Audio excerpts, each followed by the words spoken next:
자, 이것은 남들보다 위험에 걸릴 확률이 2배나 높아요. 2명 중에 1명은 이 을 가지고 있는 거예요.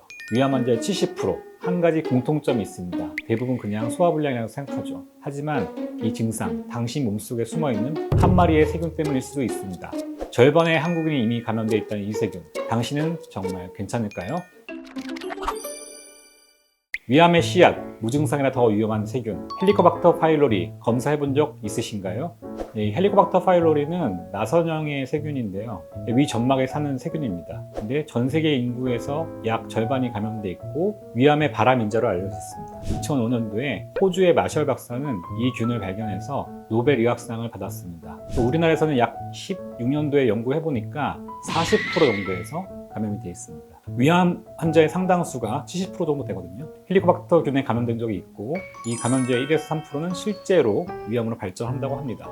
특히 직계 가족 중에 위암의 병력이 있다면 감염 시에 위암 발생 확률이 최대 5배까지 높아질 수 있어요. 그래서 이 헬리코박터는 위암의 1급 발암물질자로 분류됩니다. 그리고 아직도 우리나라는 이제 위암 발생률이 세계에서 1등이거든요.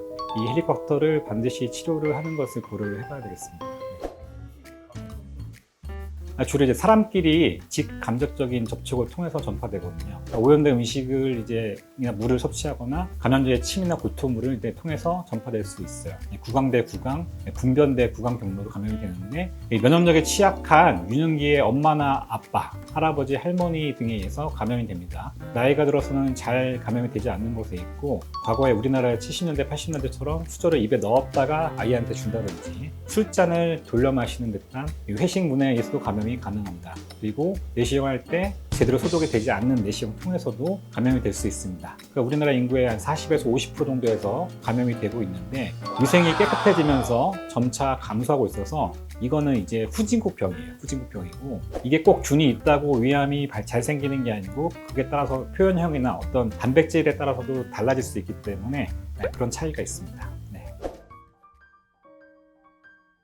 복통이나 속쓰림, 체중 감소 이런 게 나타날 수 있는데 대부분 다 무증상이에요. 일부는 이제 이런 증상이 나타날 수 있고 주요 이렇게 합병증후는 소화성 궤양이 생길 수 있고 만성 위염에서 위축성 위염, 당상피화생, 말트림포종, 위암까지 생길 수가 있습니다. 그래서 직계가족 중에 위암이 있으면 그 헬리코박터균 감염자의 경우에 5배 이상 위암 발생률이 올라가는 것이 되어 있고 제균 치료를 통해서 이를 이제 반 이상으로 예방할 수가 있습니다. 헬리코박터균 위암 같은 경우는 이렇게 점막이 두꺼워져 있고 끈적끈적한 점액이 있습니다. 그리고 이렇게 울퉁불퉁한 전정부에 결절형 모양이 있고 위 부문부에 부문부나 체부에 이렇게 빨간색 점이 찍히게 돼요. 그래서 이 4가지 특징이 헬리코박터균의 특징적인 위험 소견이고 이러한 소견이 보이면 적극적으로 검사를 해서 제균 치료를 고려해봐야 되겠습니다.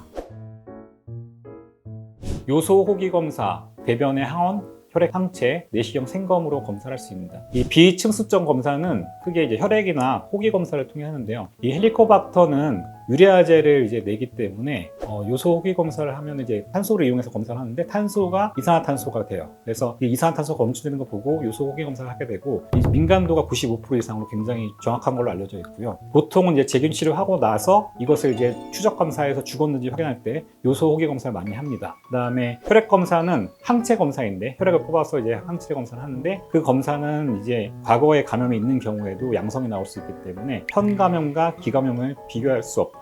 한 단점이 있고요. 제균 치료하고 나서도 양성의 경우가 나오기 때문에 제균 치료에 추적 검사를 할 수가 없습니다. 친수적인 검사는 내시경을 통해서 하게 되는데 이렇게 다음과 같이 키트를 이용하는데요. 키트를 이용해서 이 시에로 테스트인데 이 테스트를 하게 되면 조직을 이 키트에 담그면 이 알칼리로 변하게 되거든요. 그래서 알칼리로 변하게 되면 헬리코박터가 있다는 얘기를 이게 보라색으로 보이면 양성이 되고 노란색으로 남아있으면 음성입니다.